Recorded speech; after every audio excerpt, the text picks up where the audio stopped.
Good afternoon, everyone, and welcome to yet another WPI webinar. This one is very special. It's called Photographing Monet Places, and I am delighted to introduce you today to our presenter, Christoph Irrgang.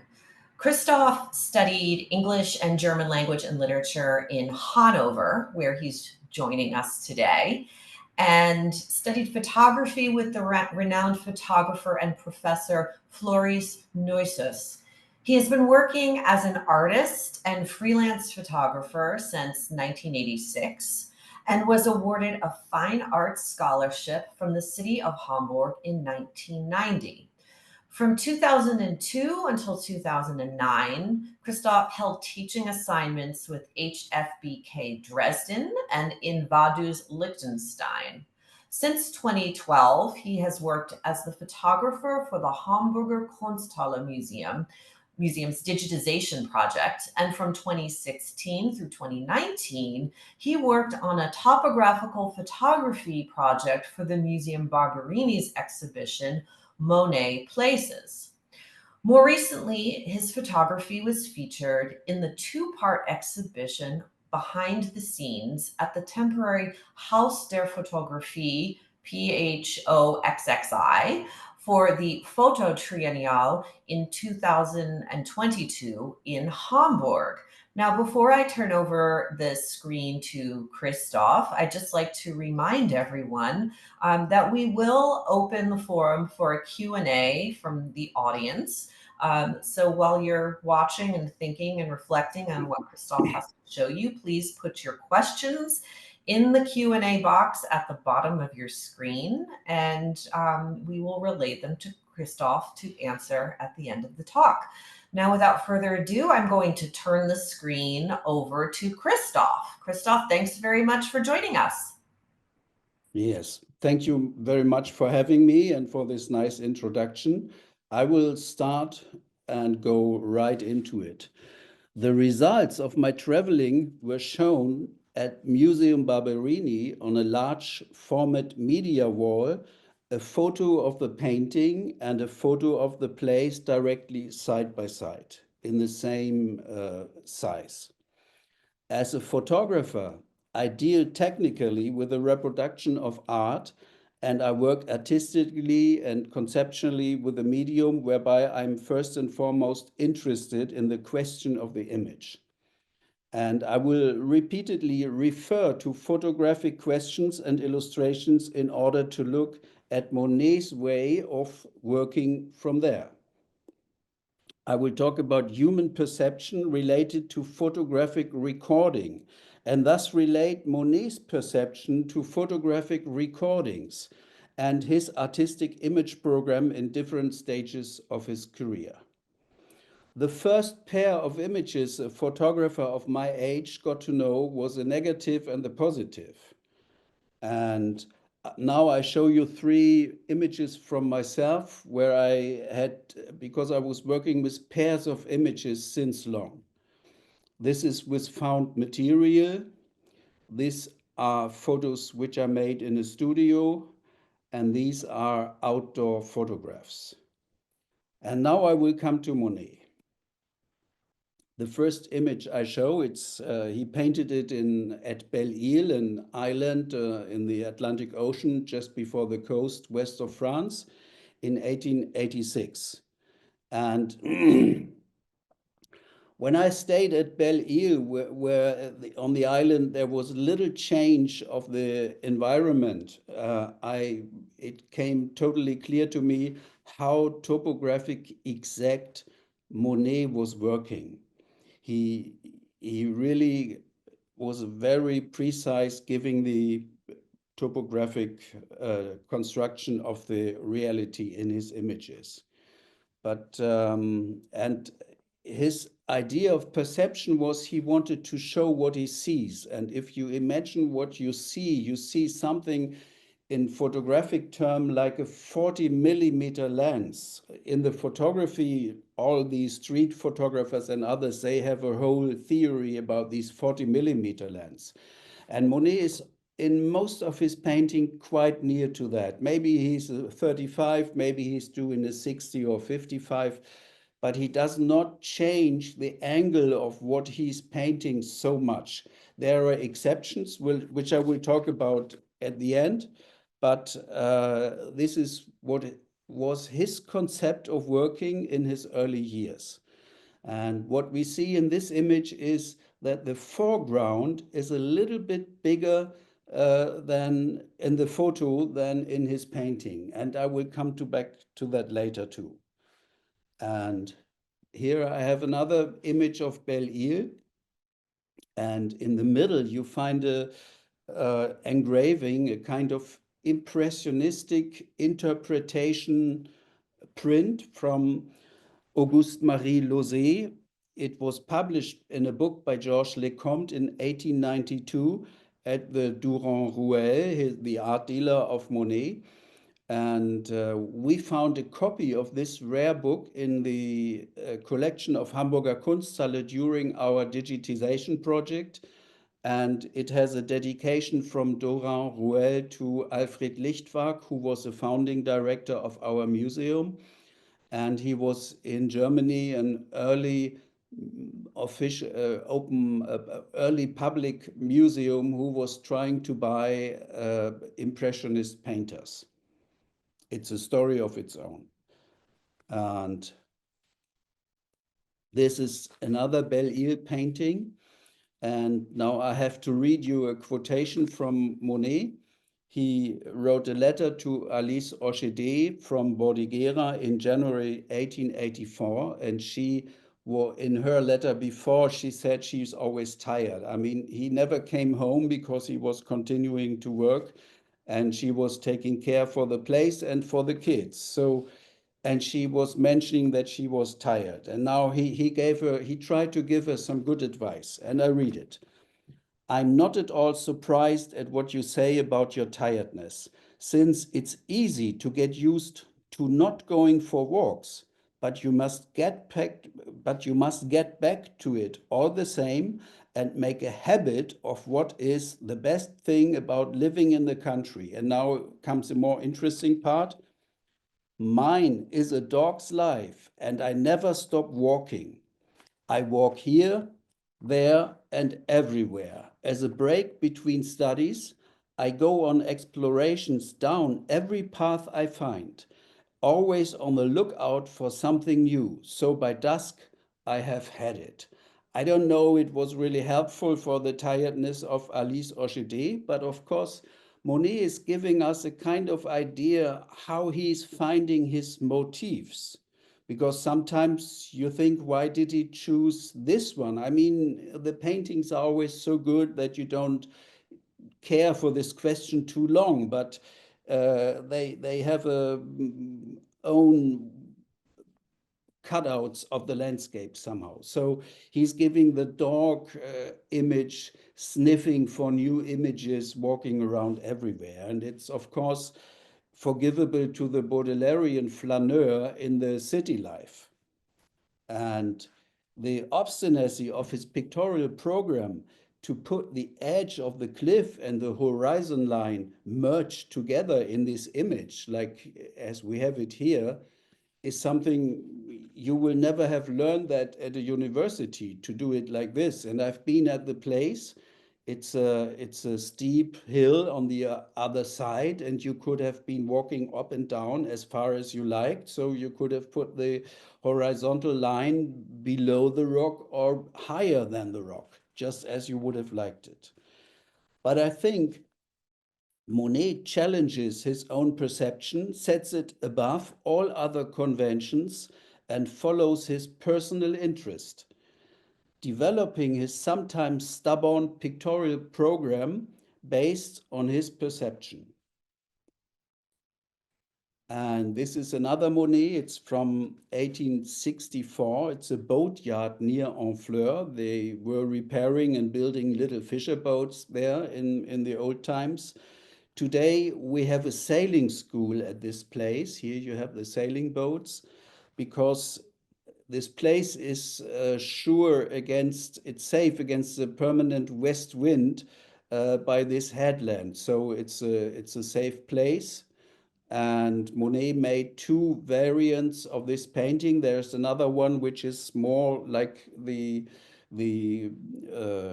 it's more sunny, and the sea is calm and you don't have any boats. So, but there's only a bad black and white photo, so I took this one. It's more like on my photo. And what I wanted to show you is this one. And it's a pastel. It's a detail of the previous picture. And here Monet is concentrating on the very point where the water, the sand, and the ground, and the green, and the sky are coming together. So I imagine him walking towards it and then deciding to do a pastel here, and then he was again walking back, and then he was deciding to make the painting from the place which was showing more of the whole thing. So it's a bit of working like a photographer, because it's about searching for the right place. And this is what open air painters and photographers have in common.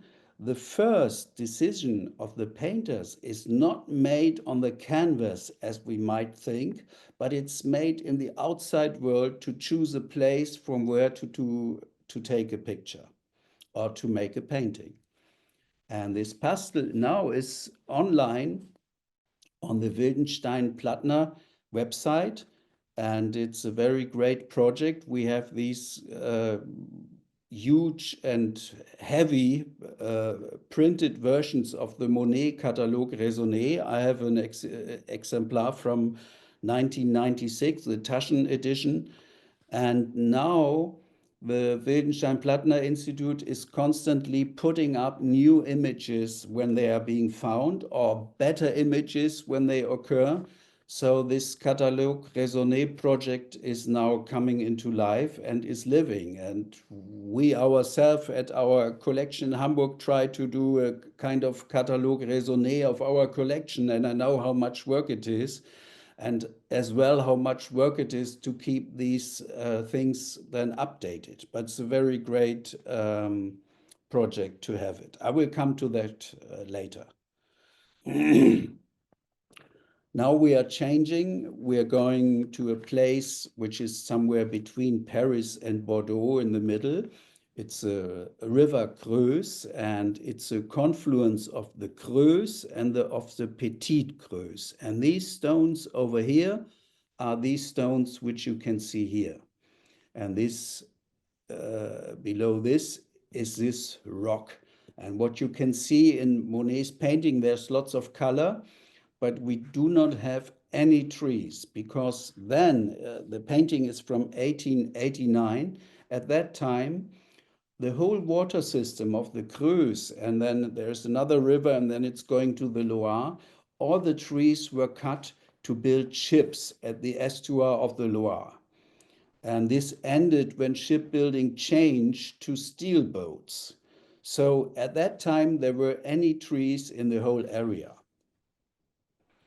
And there's something happening here, because Monet, he visits Maurice Rollinat, whom we see standing here on the hill, which I showed you before.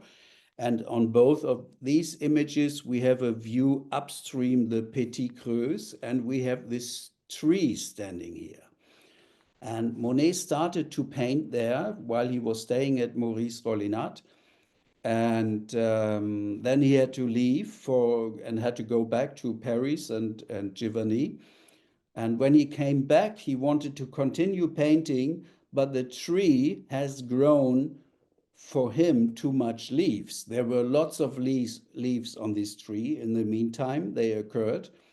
And Monet asked permission and paid people to pick off the leaves from the tree, because he insisted on painting what he sees. I mean, he did something special out of it every time, but he needed to see what he was painting.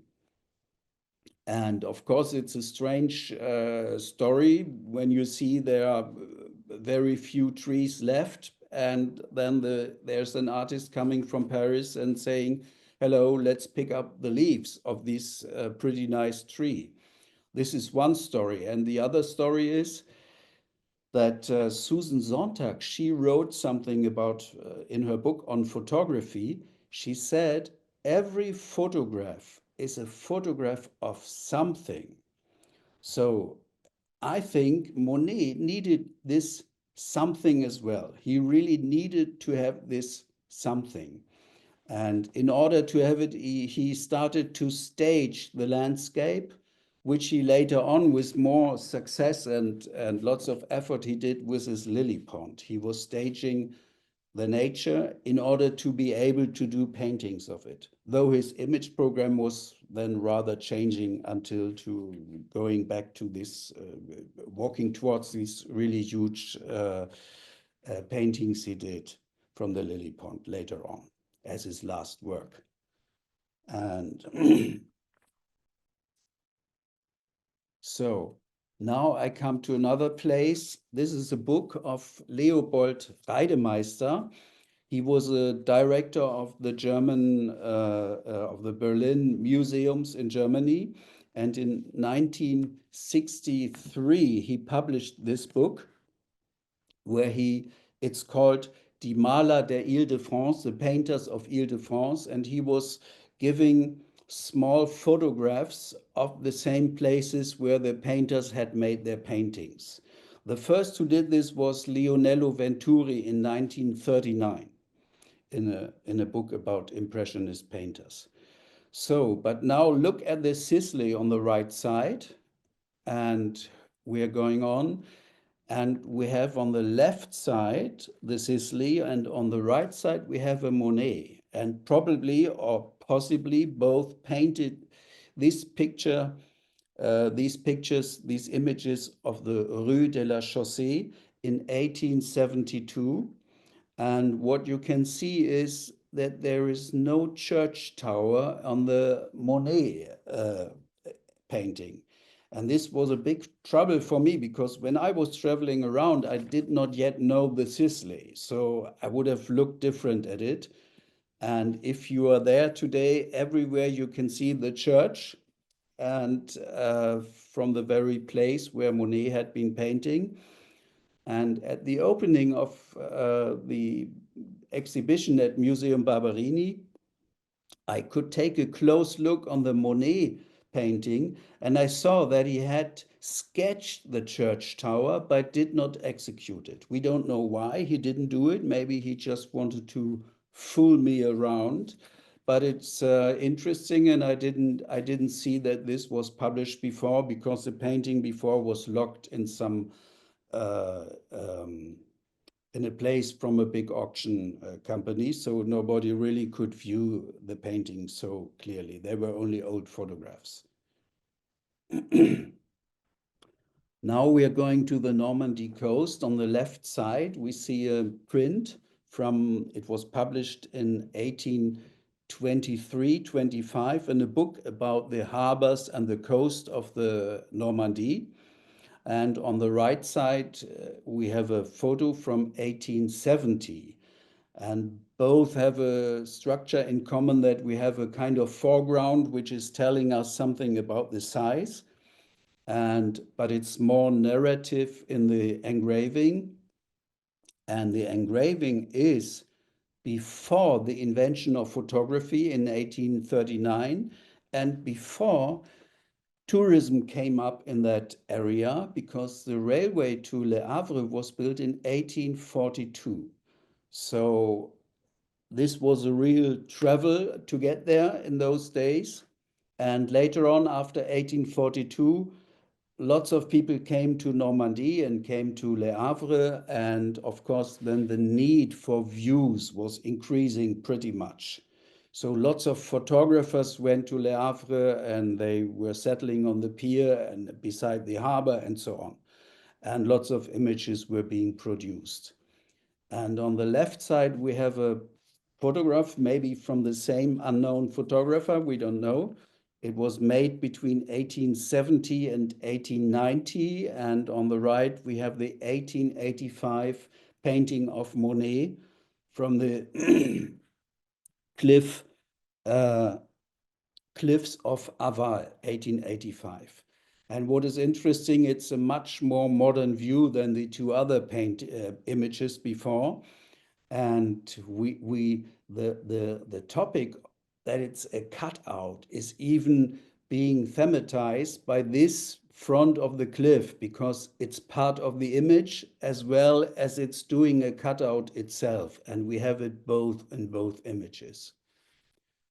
And now I will do a little trick. Have a look at this.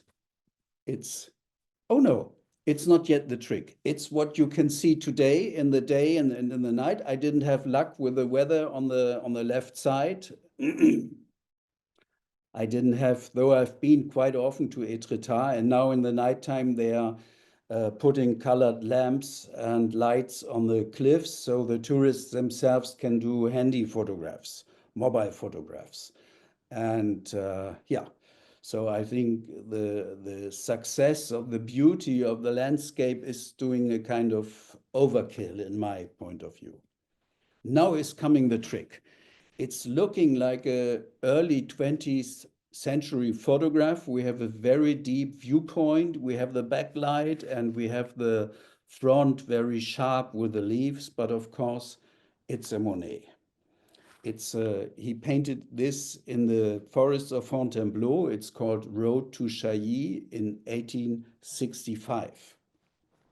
And so we could think about if Monet maybe is a kind of forerunner with changes of perspective, like it was later than being done with photography when the photo apparatus could be held by hand and so on.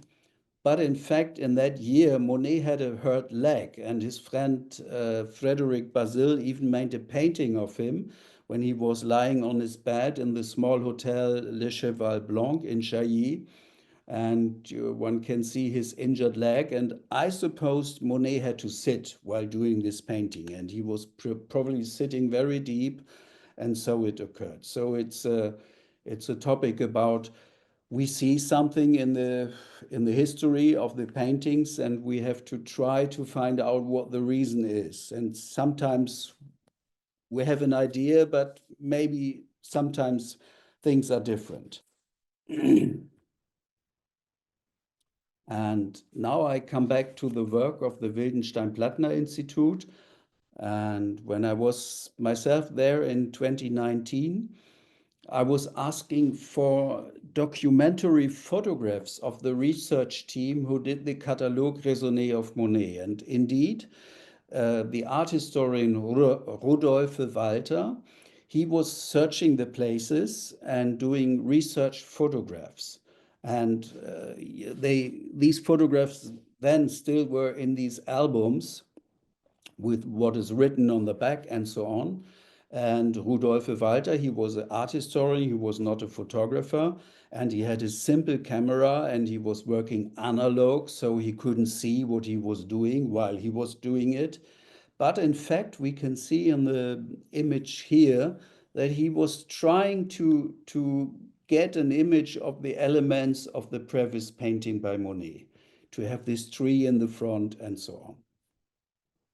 And now all these photographs, it's about 650 photographs, are on the website of the Wildenstein-Plattner Institute, and one can view all of them. They still have the order of the albums, which were where they had been in, but all backsides, everything is being transcribed. And whenever I would start again searching for Monet places, the first thing to do would be to look at Rudolf Walter's topographic photographs. And here you have a reason. It's a painting of Monet showing the mill of Limetz. And on the right, we have a Rudolf Walter photo from 1975. And I know myself that this mill does not exist anymore today. But we can see here from these and these shapes and this shape that it's definitely the same mill which was being painted by Monet. And therefore it's interesting, very interesting to have these Rudolf Walter photographs. we stay in Limetz. I was saying that Monet was working quite exact, and this is what he did. But of course, he did some modifications, and often he made the background a little bit bigger than it really is. And we can see this in this image. And this painting, it's from 1886. Monet had already moved to Giverny, and Limetz is just 2 kilometers direct line away. And this rounding of this rooftop, he made a little bit stronger than it really is. Maybe they have repaired it, I don't know. But it's these are the little things he's sometimes doing. He made this background look bigger, and he exaggerated the rounding of this rooftop. This is a painting from Mount Kolsas. It's in Sandvika in Norway. He was visiting his son there. It's as well in 1886. 1886, Monet was a real traveling man. He went to Belle-Île, he went everywhere. And here you can see that his painting is showing this mountain a bit more steep. So this could be, of course, erosion, we don't know. But it could be one of his principles to make things look a bit more slim and maybe a bit higher than they are in fact. And here we have the Houses of Parliament, one of these paintings out of this series. It's from 1903. And you can see that the tower seems to be a bit more slim, and if there's any erosion, I made an overlay with having the building at the same width, and you can see how much he showed the tower looking higher and more slim. And in 1905, there was an exhibition of all his series from the Houses of Parliament, and a journalist was asking him whether he had been painting after photographs. And otherwise, there are deliberately few or any comments to be found on this topic by Monet. He's not talking about it. It's about the myth of open air painting, and he does not want to get close to the idea that he, who has these very perfect topographic images, could have been painted after photographs. So in one time he really did it, but it was something he just, I think he checked it out. And Monet was answering on this question, barking a little bit, I think, without meaning. The question is without meaning. So in his later years, he did not refuse to say, I never did it, but he came to another conclusion about it. He said it's without meaning if you do it. There have been painters who have been working outdoor without photographs, and they did not do good paintings too. So it's not important, this question. On one side, being surrounded by salon painting and by the medium of photography on the other, Monet had developed his very own strategy of open-air painting based on the primacy of his perception. So it does not make sense to pursue this question of painting after photographs seriously as a strategy of him. And in the series, the primacy of one's own undisguised perception and feeling has given way to a calculated execution in the studio. It is more about the concept and then the art of execution. Perception and sensation of what is seen are reduced to a necessary but intermediate step. And now I show you another early example of serious paintings. It's a haystack from 1891. I'm sorry, I have to read it because I will read it. Monet has not only treated the shadow in the same way as the object, but has actually exaggerated it, as the grain stack itself is a shadow figure in the backlight. No direct light falls on either the roof or the curve of the base. His perspective cuts the object at the top and the shadow at the bottom, so that in connection with the rectangular painting surface, a geometry of elementary forms is created, a positive-negative figure. It's a very modern, even photographic approach that gives the shadow, which generally only emphasizes the three-dimensionality of the object, the quality of its own object-like space. In contrast to Rouen and Houses of Parliament, there's a whole series of slightly different perspectives of the haystacks with little changes in the background too, which may also be due to the fact that Monet had placed a series of easels in order to be able to paint the respective incidents of light that was interesting for him. This is very reminiscent of the experimental setup of Edward Muybridge's chronophotographs. Here, painting enters a physical scientific dialogue with the world of things and the matter of light, though not bound by scientific laws and scientific apparatus, but controlled by the sensibility and sensitivity of a painting individual, of an artist. Monet sought and found the shaping light in the shadow, and thus described the shadow not as the opposite of light, but as a form and surface being shaped by light. Now I come to the Rouen series, and it's I show different paintings there from 1893 and one photograph from nowadays.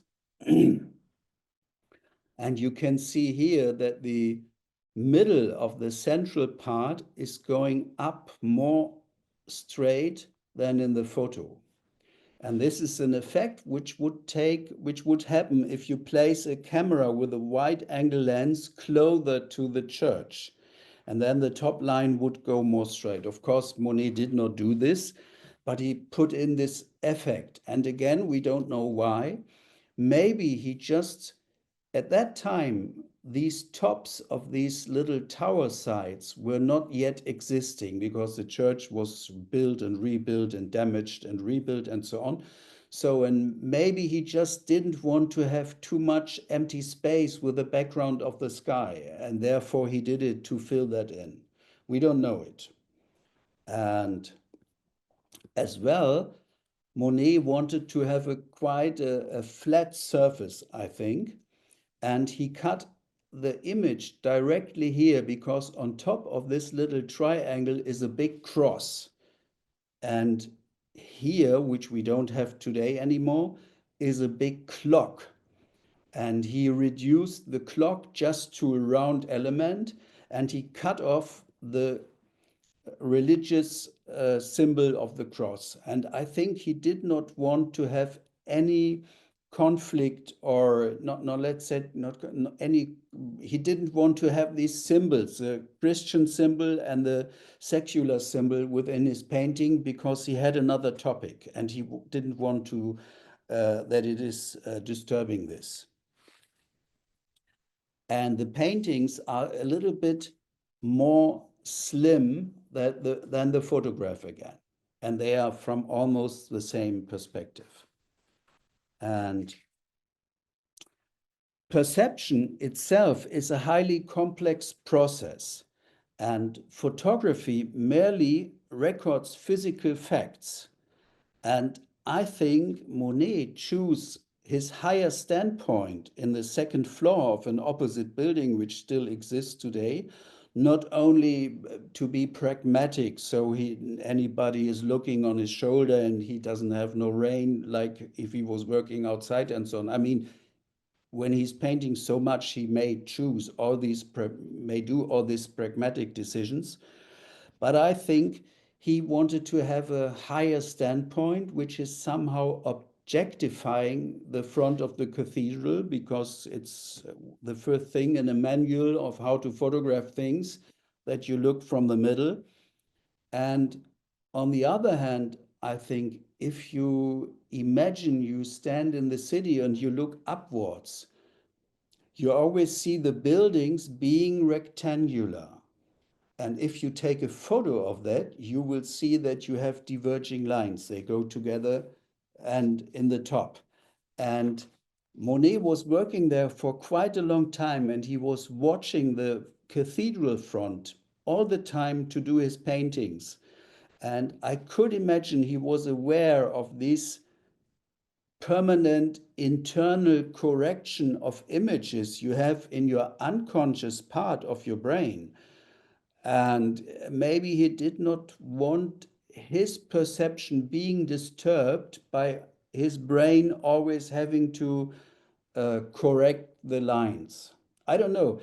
I mean, he was dealing with photography and doing experiments, because if you're painting, your brain already is correcting these lines and is always showing you an image of a straight building with rectangular lines.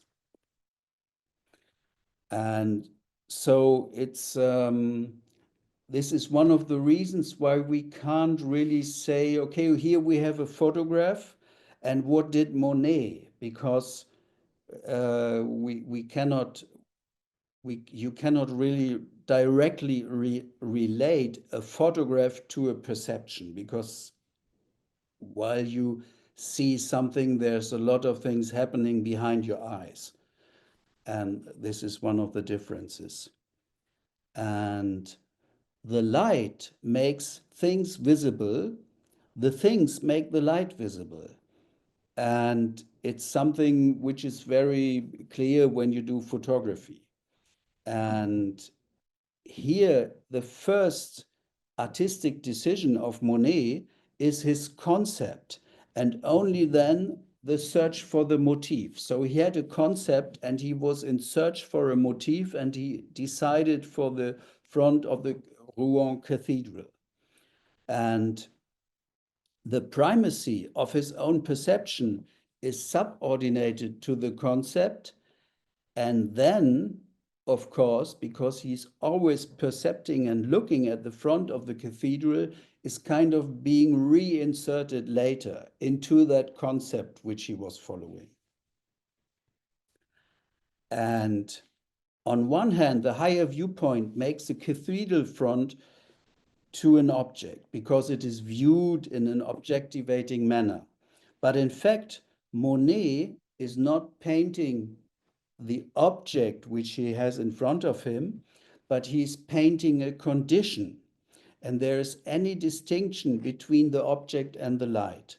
Both together are forming the condition, and that is what Monet is painting. He's not painting objects or the light, he's painting a certain condition. And the process of painting does the very same. Each single brush stroke or brush point cannot distinguish between object and light, but has to show both of them in one, and that is the condition. And in my point of view, this is one of the main differences of the process between photography and painting. Because as a photographer, I always can clearly distinguish between objects and light, because I use my camera to record it.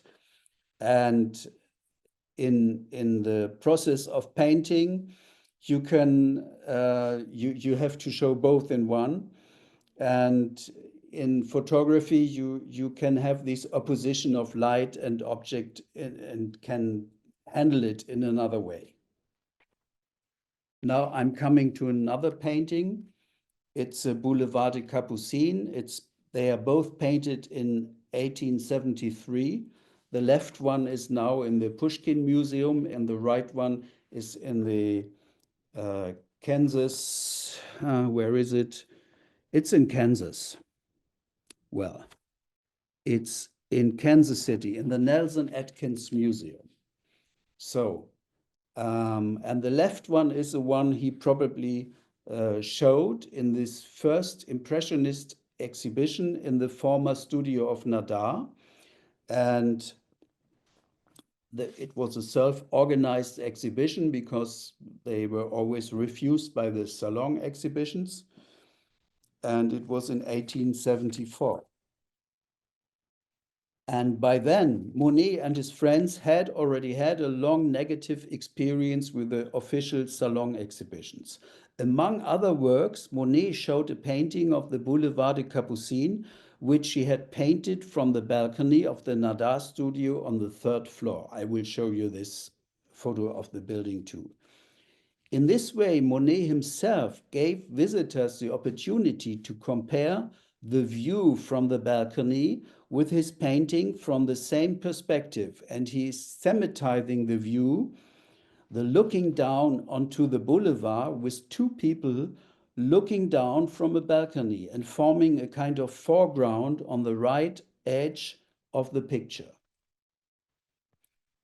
And with a balcony glued to the right edge of the picture with the two gentlemen looking in, the picture suggests a vertical world at first glance, as the balcony section is parallel to the edge of the picture.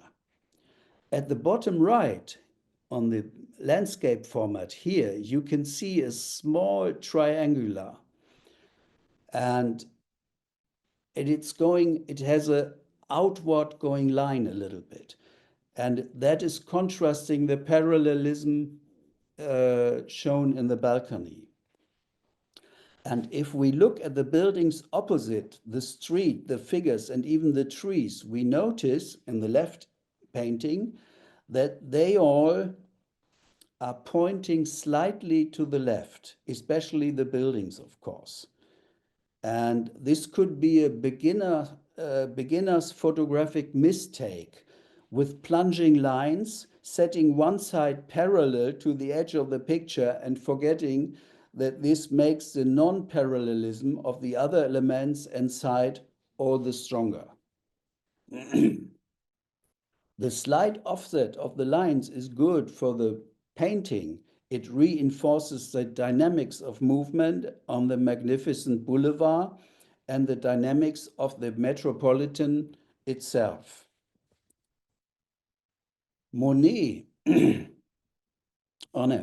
this picture, the perspective dissolves on the left in the formed pattern of cabs, people, branches, and the front of the building. So here we have a kind of pattern of all these elements. And if we look into this, it's looking like you have a spatial surface. And the dynamics of the lines from the buildings and this shadow and the street itself is thus slowed down. So these lines don't go as strong out of the painting to the left side. They are being slowed down. And therefore, if we look at the painting, we look more into the center and into the depth of it. And if these lines are very strong, I will show you another image, then you feel they are going out of the painting, out of the image. And I have superimposed the two pictures and made a congruence with the buildings.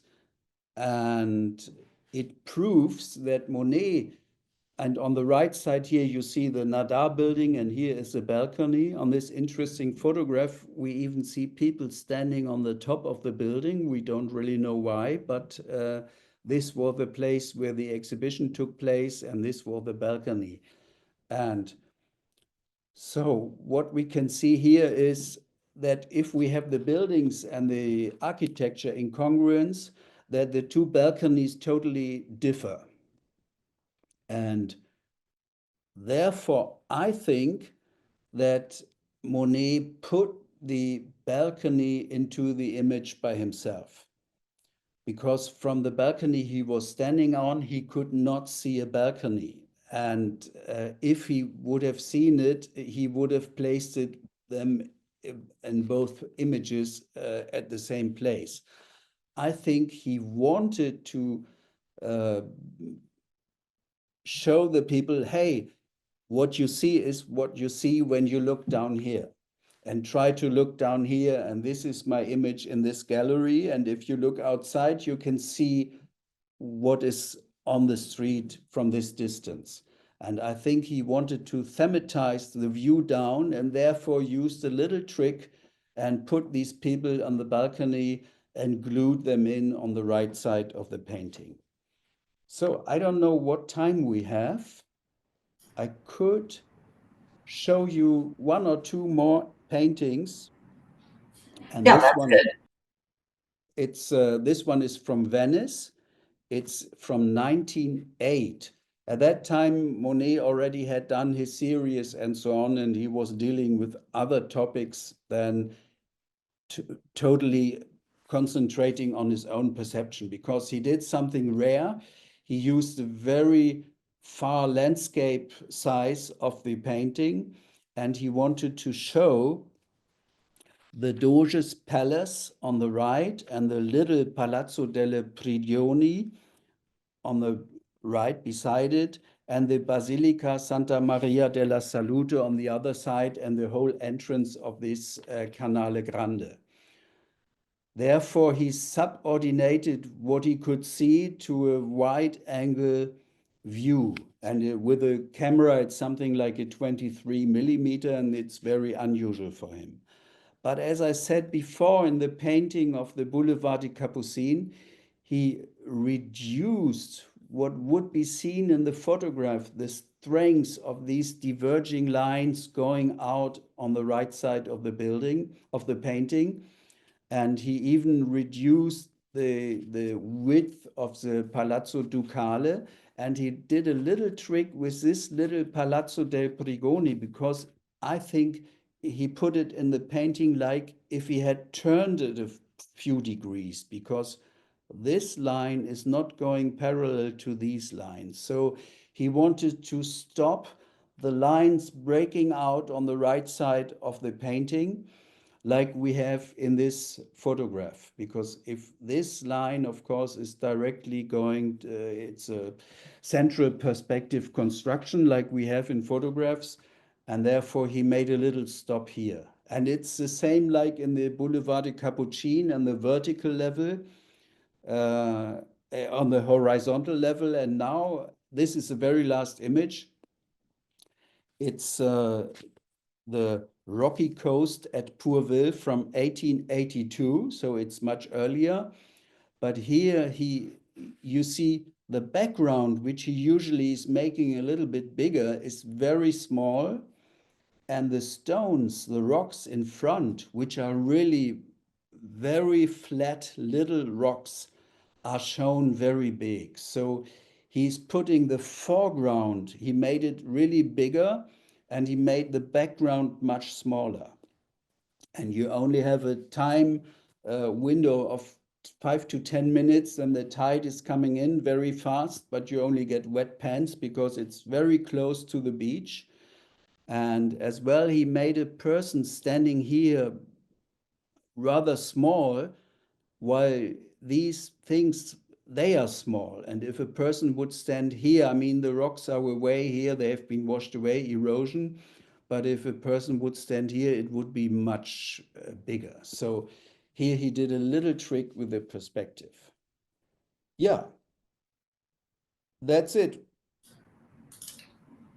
Thank you Thank you so for your much, attention. Christoph. That was really so fascinating. And I love the fact that you were able to travel to all of these places to capture these vistas. And I'm wondering if in your journeys, you came across vistas that Monet depicted that no longer exist. You mentioned the mill house, but other, maybe we can say, impossible vistas that he depicted more from imagination that are actually impossible to photograph now.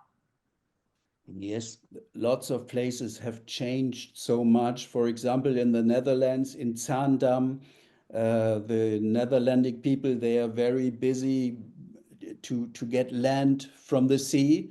And so I found a place which was looking quite similar in the first glance. There were boats in front, and there was a kind of a little pier and some houses. It was a little bit looking like Monet's painting, and I was quite happy. It was my first journey, I must say. I was a bit unexperienced then. But later on, I found that this very place which Monet had painted was now right in the middle of the city. So there was no boats anymore, no water, just houses. And yeah, so some places really have changed very much. And Now, therefore, it's interesting to have these older photographs. I sometimes, when I was traveling, I bought books where I could see older photographs in order to help me to find places. now, I know that you did this project for the Barberini, and did you decide to, or did you select your locations based on the paintings that were on display at the Barberini, or how did you create your itinerary? Yes, I got a list with those paintings which were to be shown in the two exhibitions for which I worked. And these were the acquisitions of the museum of Mr. Hasso-Plattner, who generously gave it to the museum. And then while I was traveling, I got a mail. We see we somehow, yes, I think it's interesting. We like what you're doing, but from now on, do all paintings of the exhibition. This was before opening of the museum. So from 1 minute to another, I had to try to find another 40 points of paintings in just in one season. It was the first year was very, I was, yeah, my wife once accompanied me. She said, "You're crazy. What you're doing is totally crazy," because I started very early in the morning until very late, and then I drove to the next place, and then it's saving images on the computer, and then it's making plans for the next day. So it was the beginning was quite a wild time, but of course very fascinating for me. And it's if you think of the place, I do lots of reproduction photographs of paintings, and all of a sudden you it's like the painting is you could look through the painting and photograph it in the real world by looking through it and trying to adapt all the elements which you could see. Nice. I just want to remind our audience we have about 5 minutes left. So if you have questions for Christoph, please do put them in the Q&A. I do have another question for you myself, which is I was looking at the Houses of Parliament painting that you showed us. And my understanding is that Monet took many of those paintings back to his studio in France to finish them. And I'm wondering if you looked at any of the reproductions or postcards that he might have used as reference in completing those pictures. Did you come across historic images from that time in your own conception of framing your photographs? Yes, not from the Houses of Parliament, but of course it's a famous place, so there will be photographs. I think Monet, he was then when he was finishing things, especially the series where he didn't change his viewpoint, he was more about uh, concentrating in the finish with this idea of condition and to really execute this very carefully. And I think when he was going there, I mean, he really went there with lots of easels and paintings at the same time. He concentrated on certain uh, moments of light, and he made a sketch of that, I think, and then he tried to work that out of his memory because he couldn't photograph this at the time. He didn't have a color photograph, and he couldn't just do like I can click, click, click. He couldn't do that. And but he was, of course, very interested in photography, and it is known that he had a dark room in Giverny. He so to do experiments. And Géraldine Lefebvre, she was working for the Wildenstein-Plattner Institute as well in Paris. She had made a very good book about Monet's years in Le Havre. And there she has one example of a photograph with a sailing boat and another bigger boat in the back, and a Monet painting, which is really showing the very same. It would be a very great incidence if they had been standing side by side, the photographer and Monet. I think in this case, he was experimenting with it because the painters at that time, they were surrounded by photography because everybody was talking about it, and it took away lots of jobs from them too. And so, I think he was interested in it, especially as he was so able and interested in doing exact topographic constructions in his paintings. Save for the erosion of rock formations and mountains that you showed, I was really struck when you superimposed your photographs over the paintings, how precise the scale of individual elements of architecture is, and how he was able to render that, in his paintings. So many artists today I know use reference photographs while they're painting, but to be on the spot and not necessarily have a reference photograph and do it in real life in real time is quite extraordinary. It's absolutely extraordinary. And when I'm driving around, I have all these images, and I drew lines, perspective and middle and center lines and so on, in order to be able to reorganize what he painted in reality. And even with photography, it seems to be quite complicated to do it. And I think, I mean, the people of his time. One artist said, "Oh, Monet is just an eye, but what an eye!" So people in the back, they already had seen his ability to really paint what is in front of his eyes. This is really fascinating, and this has made it so fascinating for me as a photographer. Certainly. I mean, of course, the Impressionists are known as the painters of modern life, and they're really documenting and capturing things, maybe even to a greater extent than we realize, as evidenced by the work that you were able to do for this project. Well, Christoph, we're just about out of time, but I want to thank you so much for this really informative presentation. And can you remind people where they can find your photographs and your work for this project?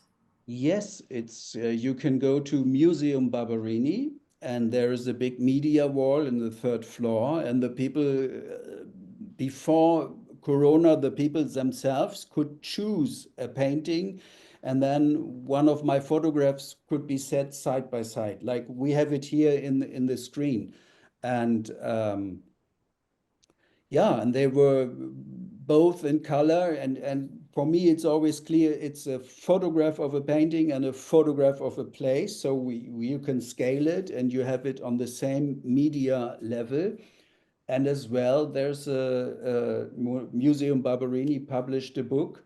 It's called Where Monet and Renoir Painted. And there you have lots of examples of photographs and paintings side by side. And in the end, there's a kind of interview, and I tell a little bit about the situation of how to make these photographs. Sometimes I was driving around with a boat and with my bicycle, and yeah, and so on. Lots of interesting, I hope interesting stories behind this project. Absolutely. One last question. We were saved by the bell here. Is there a public list of places where Monet visited so we can visit too? Is one of the questions. I mean, other than looking in the Catalogue Raisonné, how did you determine where to visit? Was there a list that was readily available for you, or Yes, have you created that list? No, I had a list which I got from Museum Barberini, Okay. and I was trying to follow it. And then when I, of course, I found out that Monet, when he was somewhere, he did more than one painting. So I always tried, if I go to Belle-Île, which is quite a journey from Hamburg, I was then trying to do as much, to find as much of his places when I'm there once, and not just the one which was on the display for me. Wonderful. Well, thank you once again, Christoph. Just a reminder for everyone, this talk is recorded. It will be available on YouTube. It can be accessed on the WPI website in a few days. Thank you very much for tuning in. And once again, thank you, Christoph, for your excellent presentation. Thank you for having me, and it was a big pleasure for me to do it. Thank you very much. Okay, bye bye. Bye-bye. Bye, everyone.